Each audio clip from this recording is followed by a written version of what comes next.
Hello viewers, আসসালামু আলাইকুম। সবাই কেমন আছেন? আশা করি সবাই অনেক ভালো আছেন। অনেক দিন পরে চলে আসলাম আপনাদের সঙ্গে ছোট একটা ব্লগ শেয়ার করতে। এটা ছিল আমার ভাইয়ার বার্থডে অ্যান্ড হচ্ছে ছোটোখাটো প্ল্যান করে আমরা ভাবছিলাম ভাইয়াকে সারপ্রাইজ দিব। আপু বাইরে গেছিলো, আসার সময় ভাইয়ার জন্য কেক নিয়ে আসছে। অ্যান্ড তারা মামের তো শেষ নাই, বাবা কি পছন্দ করে না করে এই নিয়ে একদম শেষ। আপু তো একেবারে ভাইয়ের জন্য পায়েস টায়েস, আমি তো ভাবছিলাম শুধু কেক আনছে, পরে দেখি না ভাইয়ের জন্য সন্দেশ টন্দেশ এগুলো অনেক কিছু নিয়ে আসছে, কী কী পছন্দ করে না করে। তাদের মধ্যে তো আসলে ভালোবাসা শেষ নাই। তো যাই হোক, অবশেষে আমরা এগুলো সাজাইলাম। আমি একটু সাজানোতে হেল্প করছি ডেকোরেশনে। দেন ভাইয়ারে নিয়ে আসছে অ্যান্ড ভাইয়া যতটা এক্সাইটেড তার থেকে বেশি তারা মামে খুব বেশি এক্সাইটেড কীভাবে বাবাকে সারপ্রাইজ দেবে। অ্যান্ড কথার তো শেষ নাই, তাদের ভালোবাসা শেষ নাই। তো আমাদের ডেকোরেশন করা শেষ অ্যান্ড আমরা ছোটোখাটো করে সুন্দর করে ভাইয়ার বার্থডে সেলিব্রেট করেছি। তারপরে এখন কেক কাটবে।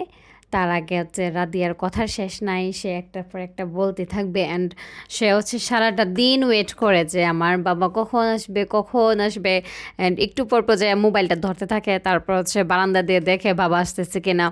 তারপর আপুরে বারবার জিজ্ঞেস করে মা কয়টা বাজে, কোন সময়ের বেলা এটা, আমার বাবা কখন আসবে, মা বাবা কি আজকে আসবে না।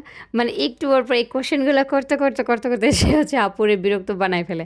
আর আপু তো আপুর কথা না বললেই না। মানে যেই দিন ভাইয়া আসে না, মানে ভাইয়া মানে কাজের ওইদিকে থাকে, ওই দিন মা আর মেয়ের মুড খুবই সুইং করে। অ্যান্ড আপুর মুখের দিকে তাকানোই যায় না। মানে আপুর মাথা দিন রাতে গরম থাকে যেদিন ভাইয়া আসে না। চুপচাপ করে বসে থাকবে, কারোর সাথে কথা টথা বলে না, এই না ওই না। আর মেয়ে তো সারাক্ষণ মায়ের ভয় একদম চুপসাই থাকে। আর যেদিন বাবা আসবে বা ভাইয়া অফিস টফিস করে আজকে বাসায় চলে আসবে, ওই দিন তাদের খুশির শেষ নাই।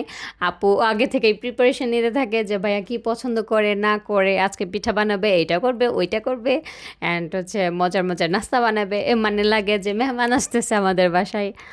আর মেয়ে তো ওয়েট করে বাবা কখন আসবে, আর বাবা আসলে পুরো পাগল হয়ে যায় বাবার জন্য।